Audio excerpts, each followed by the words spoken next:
Juntos novamente, continuamos a leitura do livro Mediunidade, Desafios e Bênçãos, de Valdo Franco e Manuel Filomeno de Miranda. Obsessões generalizadas. O lado dos conflitos humanos encontram-se uma psicopatologia das mais graves, nem sempre considerada pelas doutrinas encarregadas da saúde. Porque não existe a morte, no sentido de extermínio da vida. Aqueles que desencarnam apenas mudam de campo vibratório por onde passam a transitar. O mundo físico não é o real, o único, antes de uma condensação no mundo energético, primitivo e espiritual. O abandono das vestes carnais pelo fenômeno da morte orgânica devolve o espírito ao campo vibratório de onde se originou, sem o consumir, quanto gostariam muitos descuidados. Normalmente assevera-se que existem dois mundos, na Terra como em outros lugares, o material e o espiritual. Em uma visão realmente lógica, somente existe uma realidade que se apresenta sobre dois aspectos: a que se condensa em organização material e a que lhe é precedente. Desse modo, as duas expressões confundem-se num intercâmbio vibratório perfeitamente compreensível, sofrendo os efeitos uma da outra. Faço eu aqui uma observação. Nós temos uma vida em várias existências. Então, o fio da vida é uma só.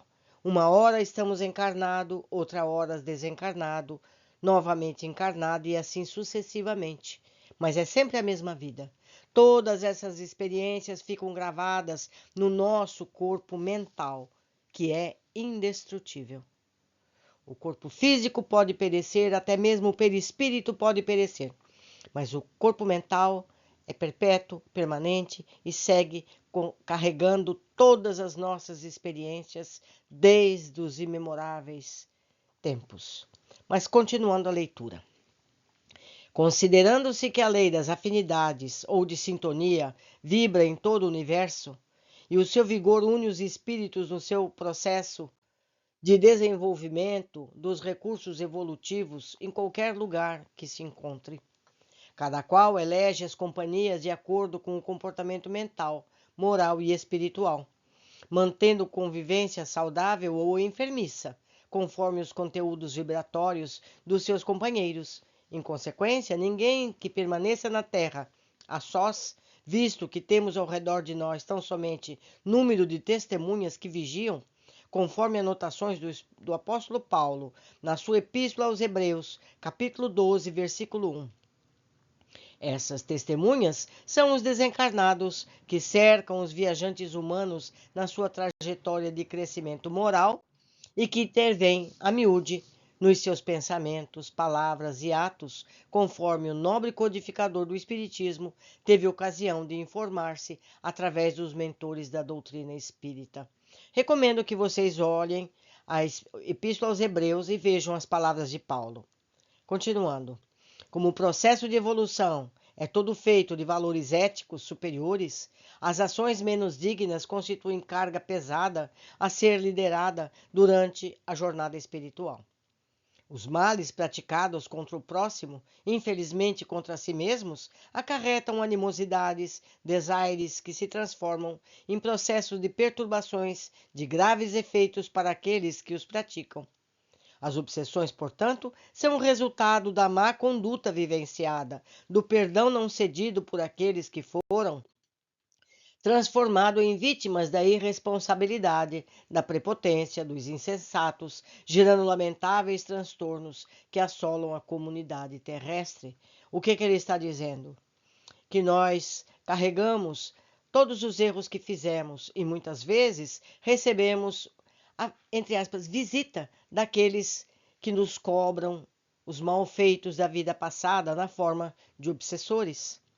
Então, vamos tratar de perdoar e pedir perdão para que não tenhamos no futuro essas companhias, não é? Continuando. Noutras vezes, por inveja ou sentimentos contraditórios, Os espíritos maus, ou melhor, ignorantes, ainda afeiçoados aos sentimentos negativos, comprazem-se em magoar ou anatemizar as criaturas humanas, dificultando-lhe a ascensão. Tal ocorrência tem lugar porque encontram ressonância vibratória naqueles que se tornam manipulados por suas mentes perturbadoras. Ninguém na terra que não haja padecido a injunção penosa, mesmo a Jesus tentaram, não poucas vezes, criar embaraços, sendo repelidos pela austeridade e grandeza moral do mestre, que lhe tornou o guia, mesmo que a seu contragosto. Neste momento de turbulência terrestre, multiplicam-se as obsessões como verdadeira pandemia. Rara a pessoa que não esteja vigiada, sondada, atingida pelas ondas mentais contraditórias e insanas dos espíritos sofredores e obsessores, que se demoram na erraticidade, aguardando o momento da reencarnação ou da transferência para outra dimensão de um planeta inferior, de acordo com o seu comportamento. Aumentando gradativamente como resultado da intemperança do ser humano, que prefere a ilusão e a mentira, o prazer imediato, mesmo que a custo do sofrimento de outras pessoas, abrem-se as brechas mentais para a instalação dos transtornos obsessivos que se multiplicam, ampliando a faixa dos conflitos existenciais, dificultando a diagnose dos fenômenos psíquicos de desequilíbrio. Uma observação, mesmo que perfunctória, do comportamento social, dos interesses humanos, dos jogos das ambições, dos crimes hediondos, das condutas estranhas das criaturas, basta para confirmar o desequilíbrio que graça em crescente nas comunidades. Os crimes hediondos, particulares e seriais, demonstram essa dominação espiritual cruel, vitimando aqueles que sintonizam com os seus desvairios. A vampirização das energias, dando lugar a enfermidades de diagnóstico de maior complexidade, a sede insaciável de buscar coisa nenhuma, caracterizam fenômenos obsessivos lamentáveis. Ao tempo de Jesus, obsessões coletivas tomavam conta de Israel, provocando o Senhor e apresentando o grande chaga moral da sociedade decadente e ambiciosa. Periodicamente, no curso da história, cidades inteiras foram tomadas pelos espíritos perturbadores, ficando dominadas pelas suas injunções maléficas. Repetem-se na atualidade aqueles dias desafiadores, num grande confronto com as aquisições intelectuais, tecnológicas, e rompendo em toda parte com vigor, dominando as mentes e os sentimentos que se desarticulam, dando lugar às aberrações e às loucuras de todo porte. A obsessão espiritual é um transtorno, ora sutil, ora ostensivo, que se instala de um para outro momento, lentamente ou mediante surtos, tomando posse dos sentimentos e tendências das criaturas, desvairando-as. Quando se esperava um novo século oferecesse paz e renovação espiritual, constata-se que a morbidez e o desencanto são-lhe as chagas expostas com mais volume do que a bondade e o amor. Na alucinação resultante da busca incessante do prazer, os seres humanos vêm se esquecendo dos deveres, pensando somente no gozo sem limite, em largos passos para a consumpção das energias, da saúde, dos objetivos elevados a que se vinculam. Confundem-se então os transtornos psicológicos com os obsessivos, sendo a linha divisória entre um e outro muito diáfane, o que perturba o estudioso do tema, especialmente aqueles que se dedicam ao ministério terapêutico próprio. Felizmente, o Espiritismo chegou no momento anunciado pelo Mestre para repelir-lhe as lições, para fazer informações novas e esclarecer as ocorrências espirituais que se demoravam ignoradas, ampliando o elenco do conhecimento em torno da vida além da vida. Nesse terrível contubério, enfermiço, grave, pode-se dispor dos ensinamentos espíritas para operar a transformação da sociedade para melhor, iniciando-se pela recuperação do indivíduo, a fim de alcançar-se todo o grupo no qual se encontra.